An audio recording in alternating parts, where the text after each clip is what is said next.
ইন্ডিয়ার বেনজিলা, যার chemical composition হলো বেনজোপাইরিমক্সানের সঙ্গে, অর্থাৎ বেনজোপাইরিমক্সান 15% সঙ্গে ফিপ্রোনিল 10%। এই কীটনাশকটি কি হয়, সর্বাঙ্গবাহী, স্পর্শজনিত এবং ডুয়েল অ্যাকশন, যেহেতু এর মধ্যে দুটো কীটনাশক একসাথে কাজ করছে, ডুয়েল অ্যাকশন এই শোষক পোকার উপর বিষক্রিয়া ঘটাতে আমরা দেখতে পাই।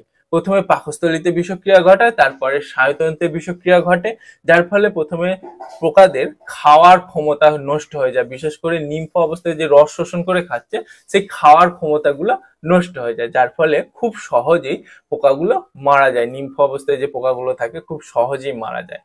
এই বেনজিলাকে, টাটার যে বেনজিলা, এটাকে প্রতি একর জমিতে আপনারা 150 ml থেকে 200 ml প্রতি একর আপনাদের স্প্রে করতে হবে, অর্থাৎ 1 থেকে 1.5 ml প্রতি লিটার জলে গুলে আপনারা স্প্রে করতে পারেন বিকেলের দিকে। শোষক পোকা নিয়ন্ত্রণ করার জন্য যেসব কীটনাশক গুলো হয়, এগুলো যদি বিকেলের দিকে স্প্রে করেন তাহলে ভালো রেজাল্ট আপনারা দেখতে পাবেন।